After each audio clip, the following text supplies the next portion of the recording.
பேனில் தண்ணி ஆட் பண்ணிவிட்டு மஞ்சள் ஆட் பண்ணிக்கோங்க. இப்போ வாழைக்காய் ஆட் பண்ணிக்கலாம்.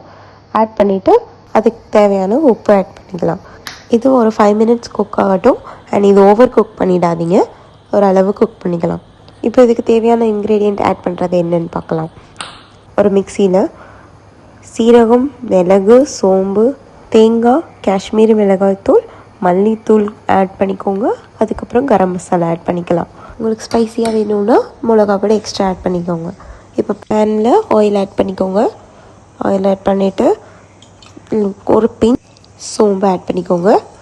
சோம்பு ஆட் பண்ணிவிட்டு அது பொரிஞ்சு வந்ததுக்கப்புறம் நம்ம அரைச்சி வச்ச பேஸ்ட் ஆட் பண்ணிக்கலாம். அரைச்சி வச்ச பேஸ்ட் ஆட் பண்ணிவிட்டு அதில் கொஞ்சம் தண்ணி ஆட் பண்ணி கிளறி விட்டுட்டு நம்ம வேக வச்ச வாழைக்காவை எடுத்து ஆட் பண்ணிக்கலாம். தண்ணி நிறையா ஊற்றிடாதீங்க, ஓரளவு கொஞ்சமாக ஆட் பண்ணிவிட்டு ஃப்ரை பண்ணிவிடுங்க. ஃப்ரை பண்ணதுக்கப்புறம் நமக்கு அருமையான மதுரை ஸ்டைல் வாழைக்காய் ரெடி. இது மாதிரி நீங்களும் உங்கள் வீட்டில் செஞ்சு பாருங்கள். செஞ்சு பார்த்துட்டு உங்களோட கமெண்ட்டை ஷேர் பண்ணுங்கள். அண்ட் மறக்காமல் நம்ம சேனலை சப்ஸ்கிரைப் பண்ணிவிடுங்க.